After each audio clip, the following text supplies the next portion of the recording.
Let's see if I can talk and hold my dog at the same time. It's truly rare that anybody has a really bad day on a bicycle. Conversely, you can have a breakout ride in which everything you've done in your training and everything in support of the training manifests itself into significant improvements where it moves you up to the next level. That's the type of ride I had, along with it being a ride to the death. Hey cycling community, this is Steve Bruce, the Cycling Greek, and Susie.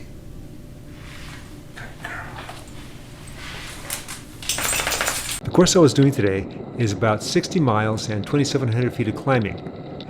Most love this course because it has a little bit of everything for everyone.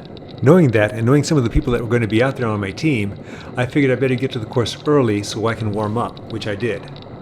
It's a good thing too, because when we started, there was absolutely no fluff in this ride. My plan for today was to do pretty much what I've been doing on every group ride since I started my polarized training, doing HIIT type of workouts within the ride. I plan to concentrate on 1-minute efforts, and then on top of that, should I get caught, or eventually I do get caught, to be able to hang on with whomever catches me as opposed to just spinning easy until the next effort. In cases as you're seeing now, when we're passing other cyclists, especially recreational cyclists, we try to yell out something like "on your left" so they know that we're coming up. Times like this we're pretty amped, and so it doesn't always happen. We just have to make sure we stay vigilant and keep on that good habit. Not by my design, but I now find myself in one of those HIIT workouts, Casper attacked, and I'm trying to hang on to Dave's wheel and Dave's trying to hang on to Casper's wheel. You'll notice my power data in the upper left-hand corner. My 20-minute FTP is about 278 watts, and that is based on numbers from a Zwift crit I did this last Wednesday, and I'll have that video posted in the description below. That one also showed a significant improvement for what I've been doing. Casper is giving a fairly wide berth to the rider he's passing, and I give a good morning as I go by, as I'm barely hanging on. Same thing with this rider too, so at least we're not scaring him that much. At least I hope we're not scaring him that much. And now I'm finding myself about 5 bike lengths back, and which is good for COVID, but not good for my staying connected. I'm now burning an extra match, pounding on the pedals in order to get connected. And I eventually do. Let's go back for a moment to the polarized training I previously was talking about. On 2 days of the week, usually Wednesdays and Saturdays, I do training that takes me above my threshold. Since polarized training involves 2 levels of thresholds, I'm talking about the lactate threshold. The other days, I'm either doing easy endurance or solid endurance. Now, 1 day a week I'm off the bike, and depending on what's going on, sometimes it's 2 days a week. Based on what you'll see in this video, this week is going to be a 2-day off the bike week. Back to the screen. We've been hammering for about 2.5 minutes, and even though we slowed a bit, we're still above my threshold. Dave is sensing Casper starting to weaken, so he attacks. Without thinking, I just jump on his wheel. I burn another match. As I do everything I can to get on his wheel and try and hang on, Casper, who you see in the upper right-hand insert, is doing everything he can not to get dropped. He's pulled all this way, just hammering us, and the last thing he wants to do, if he can help it, is limp into the rest stop. Let's take a moment and enjoy this pain.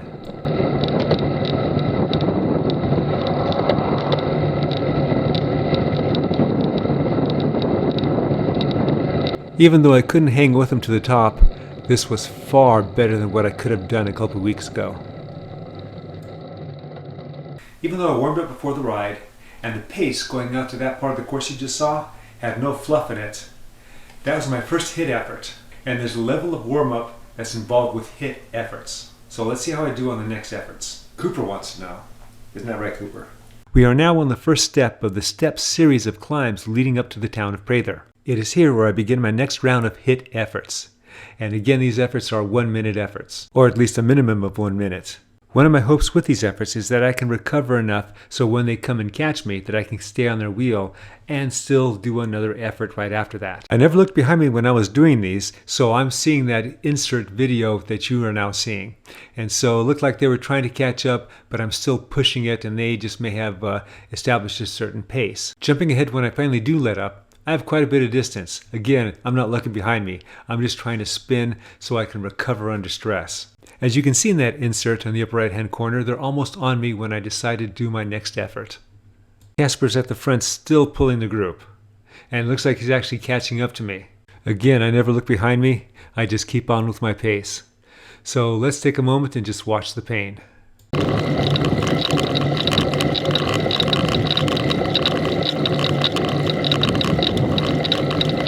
Jumping ahead, they just made contact with me about 3 to 5 seconds ago, and that's where I start my next HIT effort.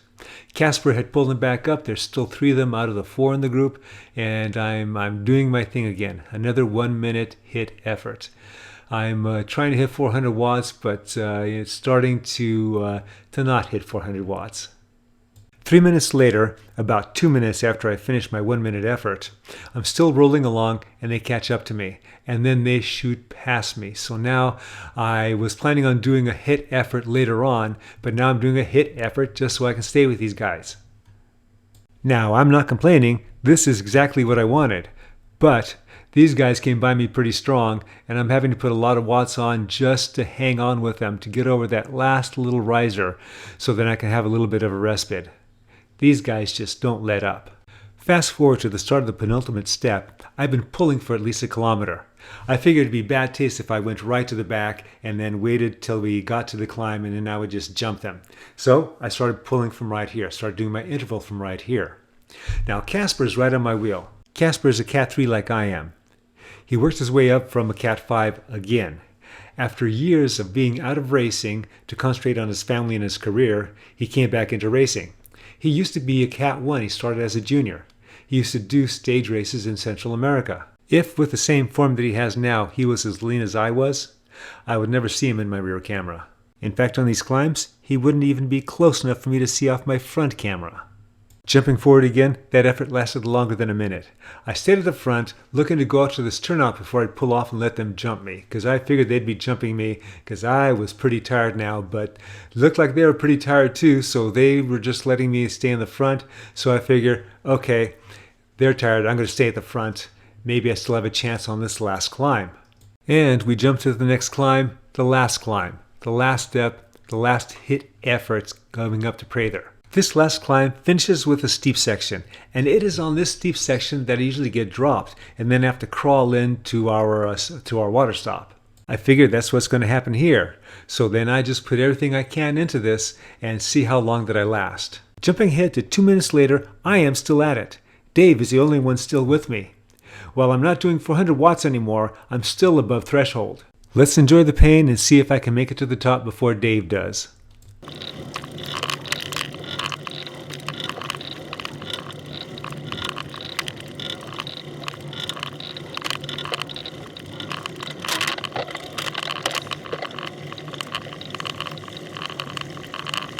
Couldn't quite do it, though I was pleased with what I could accomplish. My legs were reamed, and that was just foreshadowing of what was going to happen with the rest of the ride.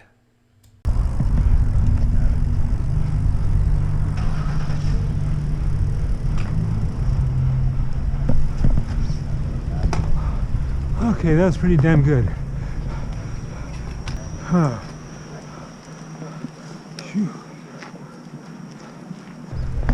I'm glad they're back there. More rest.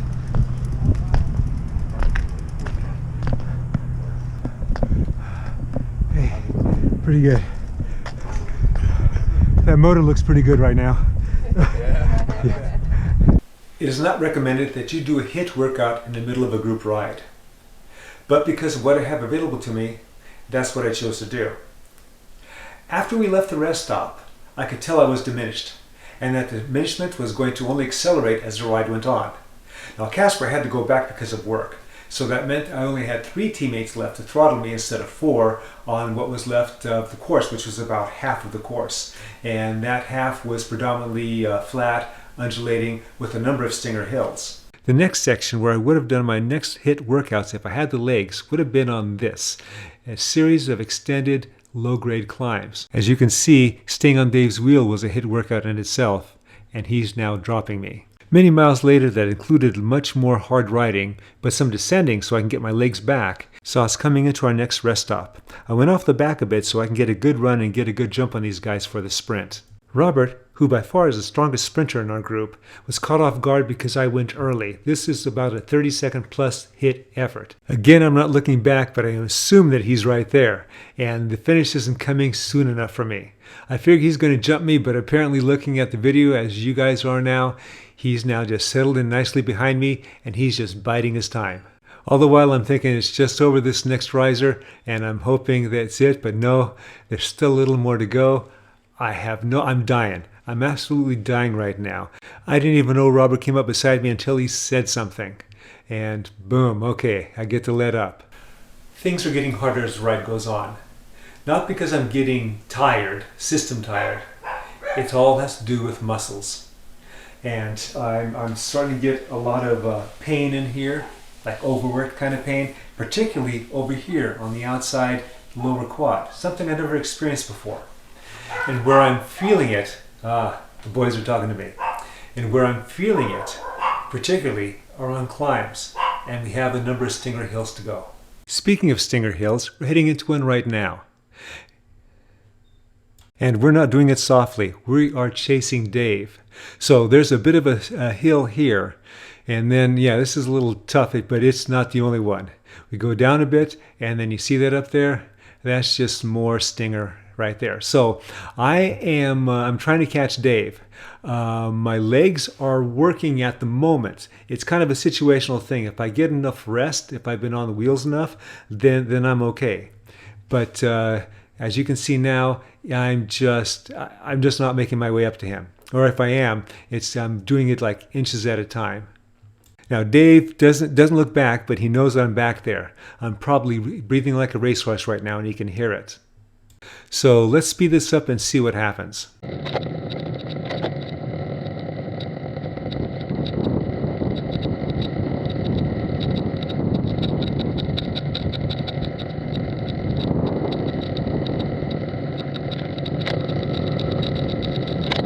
I don't know how, but I survived that effort to the top first. So now we have another stinger hill, and I am not going to come in first on this one. I quickly realized that my main goal is to get close enough to the others so that when we get to the other side, when we get to the top, actually, it drops on the other side, drops quickly.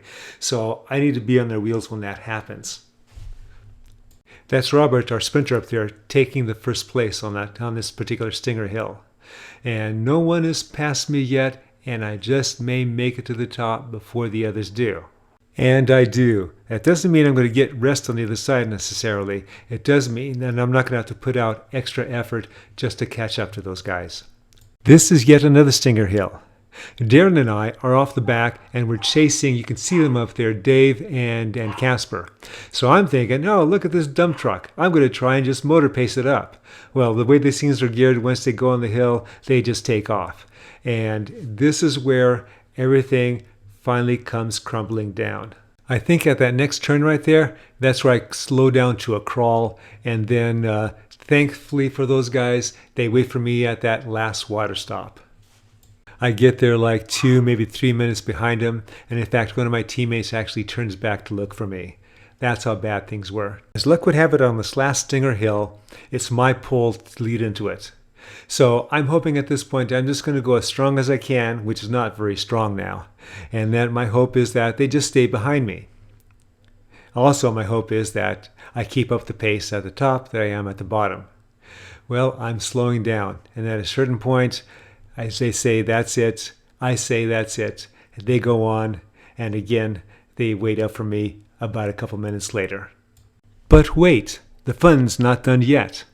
We're now coming into the final sprint. So I'm thinking, okay, I'm going to go sprint with these guys. Take a couple of quick looks back for traffic. I then position myself a little bit off the back so I can get a good run at them. And then off I go. Now, it looks like I just caught these guys by surprise, and which is a good thing. Now, Dave's been pulling at the front on this last end, and we have a bit of a headwind there, so he is pretty tired. And I think I just was able to catch Robert off guard.